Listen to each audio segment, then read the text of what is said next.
bien, une entreprise qui est dans l'air du temps, c'est celle dont on va parler maintenant. Vous avez forcément remarqué cette tendance qui devient réellement concrète, quotidienne, d'aller vers une consommation plus responsable, plus éthique, vers du 100% français aussi. Eh bien, on va en parler tout de suite avec Ethic Advisor et son cofondateur et dirigeant Eric Taillard. Bonjour. Bonjour Loïc. On va décrypter un petit peu ce que vous proposez, cette plateforme, mais déjà, suite à quel constat vous avez créé cette entreprise?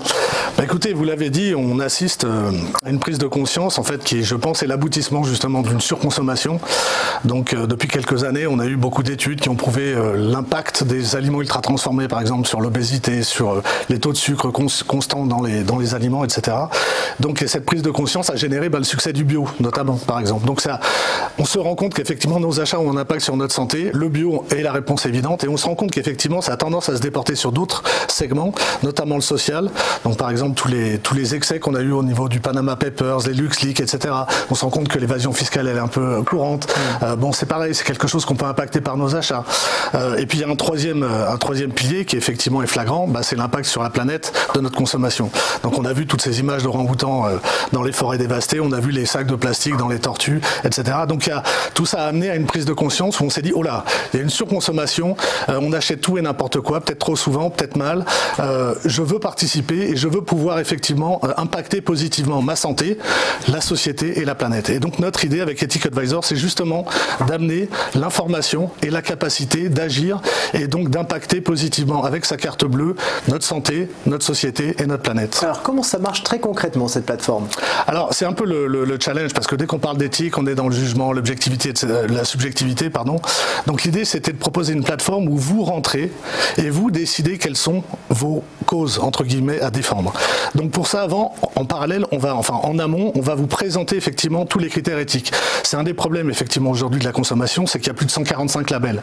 Donc on va vous aider à les comprendre. Il y a 7 labels en cosmétique bio par exemple. Quelle est la différence? Quels sont les critères?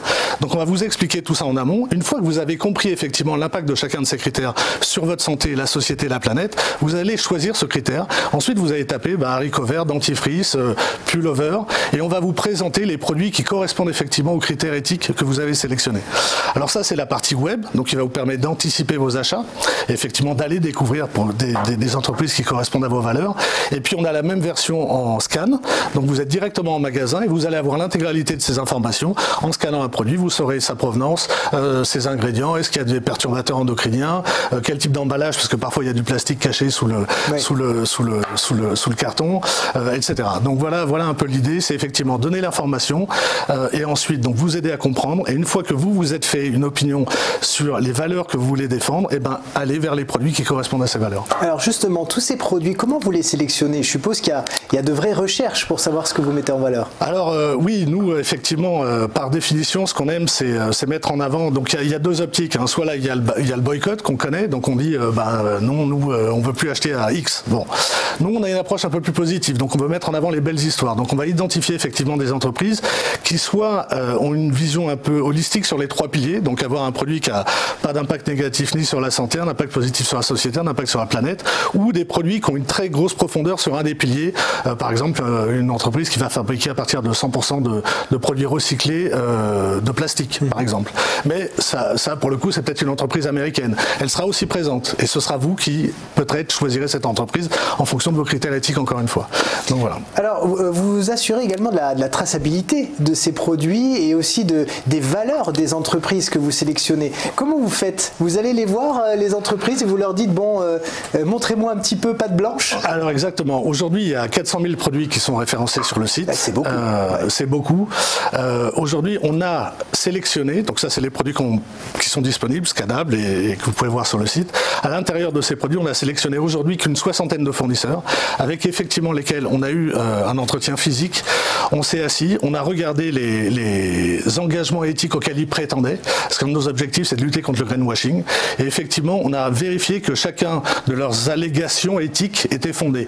Donc il y a des choses simples, quand on a un label, on a le label, on vérifie qu'ils ont été labellisés bio, et encore c'est important, il y a 20% des entreprises qui se prétendent bio qui n'ont pas la certification bio. Donc on va quand même vérifier ça pour les visiteurs. Après il y a d'autres critères comme par exemple fiscalité française qui est un peu plus flou, qui est un label qui n'existe pas, là. Ouais. Donc là, on va effectivement s'asseoir avec le directeur financier de l'entreprise. On a un certain nombre de critères, par exemple l'absence de filiale à l'étranger, qui vont nous rassurer sur le fait qu'effectivement cette entreprise va payer 100% de ses impôts en France. Et quand on aura cette preuve, effectivement, on va l'identifier dans notre site et notre application comme une entreprise qui paye ses impôts en France. C'est un très très gros boulot ça, de faire tout ça, surtout sur 400 000 produits. Alors c'est pour ça qu'aujourd'hui, vous le dites, sur les 400 000 produits, on va donner toutes les infos qu'on a, standards, labellisés, etc., qui ont des labels estampillés extérieurs. Et on a une approche vraiment dichotomique quand on veut aller en profondeur sur des labels qui n'existent pas aujourd'hui, qu'on essaye, nous, d'inventer, entre guillemets. Alors, quel est le bénéfice de cette plateforme, d'abord pour les consommateurs d'un côté, et puis ensuite on viendra sur les entreprises de l'autre? Oui. Pour les consommateurs, c'est ça, c'est-à-dire c'est reprendre le pouvoir de votre carte bleue, c'est-à-dire comprendre effectivement qu'est-ce qu'il y a derrière un produit, comment est fabriqué ce produit, quel est l'impact santé, sociale et planète de ce produit, et s'aligner par rapport à ça. Donc dire, je reprends avec ma carte bleue un pouvoir de citoyen. C'est un acte de vote. Et être sûr que ce sont des produits vérifiés. Exactement. Donc ça, c'est vous garantir effectivement que vous n'êtes pas dans greenwashing, que vous n'êtes pas fait avoir par les excès de marketing auxquels on assiste parfois. Oui. Donc ça, c'est la valeur qu'on essaye de délivrer à nos visiteurs. Et puis, pour les entreprises, justement, souvent des entreprises qu'on a identifiées sont souvent des jeunes entreprises, des TPE, des PME, qui se battent pour développer des produits avec justement ces investissements éthiques et qui n'ont pas les moyens de se donner une visibilité sur le web, par exemple. Donc nous, c'est là où on va les aider justement et on va leur donner cette fenêtre qui va leur permettre de mettre en avant leurs critères éthiques. Donc vous ne verrez pas sur Ethic Advisor que cette crème de jour, elle va vous faire gagner 5 ans. C'est pas notre jugement. Par contre, on va vous dire cette crème de jour, elle est fabriquée en France, qu'elle n'a pas de perturbateurs endocriniens et qu'elle est dans un emballage qui n'a pas de plastique. Ouais. Et ça va vous permettre effectivement de mieux comprendre. En fait, on transforme les arguments commerciaux qui sont du coup beaucoup plus éthiques et plus intéressants. C'est ça, c'est enrichir l'acte d'achat avec d'autres critères que simplement le prix et les informations marketing qu'on a à droite et à gauche. Donc donner un peu plus de profondeur et de richesse à votre acte d'achat. Voilà. Alors justement, on le disait un petit peu en introduction, le monde est en train de changer. On voit que de plus en plus de gens ne mangent plus de viande pour essayer de réduire un petit peu leur impact, vont vers des produits bio, des produits éthiques, des produits français. Est-ce qu'on est vraiment, selon vous, dans une période charnière là? Est-ce qu'on vit une période charnière où on est sur un espèce de faux départ qui pourrait prendre du temps? C'est un pari, c'est une bonne question. Nous, on veut accélérer ce mouvement, ça c'est sûr. Maintenant, il y a des signes quand même qui sont évidents. C'est-à-dire que, vous avez vu l'impact de Greta Thunberg à l'ONU. Alors, il faut rappeler qui c'est. Greta Thunberg, c'est cette jeune Suédoise qui, justement, au nom de cette génération des 14-15 ans, à qui, nous, on laisse un monde parfois... un peu perturbé, donc a exprimé justement cette frustration et la responsabilité qu'on a au quotidien dans notre façon de consommer, notre façon d'interagir. Donc elle a eu un gros succès à l'ONU, elle a fait et donc elle est devenue relativement présente sur la scène médiatique. Il y a eu une marche sur le climat, la marche sur le climat. On peut parler aussi de la pétition, l'affaire du siècle, la pétition contre l'État français. Plus de 2 millions 100 000 signatures. Aujourd'hui, c'est la plus grosse pétition depuis qu'on fait des pétitions. Ouais. Donc ça montre l'intérêt des gens pour ce sujet et la prise de conscience des gens pour ce sujet. Voilà. Et c'est vrai que l'impact, on se rend compte. Alors c'est une de nos philosophies, c'est-à-dire que c'est les petits pas qui font quelque chose. C'est-à-dire, on n'est pas obligé demain tous de devenir vegan. Ouais. Mais si on limite de 10-15% notre consommation de viande, c'est autant de CO2 qu'on va baisser collectivement. Ouais. Donc il y a les moyens d'agir, il n'est pas trop tard. Donc cette prise de conscience. Exactement. On fait chacun un petit peu. Exactement. Ouais. C'est exactement notre philosophie. Et nous, par contre, c'est vrai qu'on veut. Cette prise de conscience, cette responsabilité, elle a un côté un peu culpabilisant.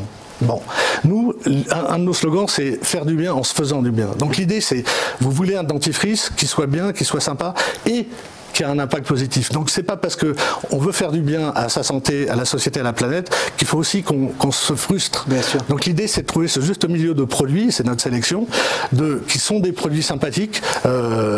Sur plein de critères, ça c'est un peu subjectif là pour le coup, mais qui ont un impact positif et ça de façon objective. Alors vous avez un blog également sur le site avec des articles qui reprennent justement beaucoup de choses. Donc ça vous tenait à cœur aussi d'être un vecteur d'information pour vos consommateurs. C'est ça. Nous, la clé, vous le dites, on a une prise de conscience qui vient là. On veut l'accélérer. Donc on veut décrypter justement. Qu'est-ce que ça veut dire un label? Les gens ne savent pas qu'un label européen, le bio, on peut trouver du bio mexicain qui n'a rien à voir avec le bio européen. Pourtant, il va arriver sous le label bio européen. On va expliquer ça. On pense que le bio c'est naturel. Il y a 51 additifs dans le bio. Donc il y a des labels plus durs comme la biodynamique par exemple. Donc on veut expliquer tout ça pour que justement on s'approprie en tant que consommateur à notre niveau, à notre quotidien, un peu plus de savoir et un peu plus donc de capacité d'agir positivement sur les valeurs qui nous tiennent à cœur. Et pour conclure, parmi les actualités 2019, c'est un partenariat autour de la longue durée des appareils électroniques. Oui. Alors ça nous tient à cœur. C'est vrai qu'on se positionne un peu comme l'écosystème de la consommation responsable et on veut mettre en avant des labels qui justement, on n'a pas nous encore une fois les moyens d'avoir des labos pour surveiller tout ce que font toutes les entreprises, etc. Donc on s'associe avec des gens qui eux, comme l'AFNOR ou d'autres qui sont connus. Et là on a effectivement une jeune start-up française qui s'appelle Longtime qui a décidé de mettre en place un label de durabilité. Donc au niveau de l'électronique, électroménager, effectivement, comment l'appareil est conçu, est-ce qu'il est réparable, est-ce qu'il est fait pour être durable. On connaît les sujets qu'il y a eu avec une grande marque américaine sur l'obsolescence programmée. Donc voilà, ce label va essayer de nous aider à identifier des produits qui seront durables et qui auront un impact moins négatif sur la planète. On connaît l'impact de tous les smartphones sur l'écosystème. Donc ça, on va faire un partenariat avec eux. On va bien sûr présenter tous les produits qu'ils auront sélectionnés eux-mêmes avec leur tampon Longtime validé comme produit durable. Eh bien, merci beaucoup Eric Taillard d'avoir été avec nous aujourd'hui. Merci Loïc. Et je rappelle que vous êtes cofondateur et dirigeant d'Ethic Advisor.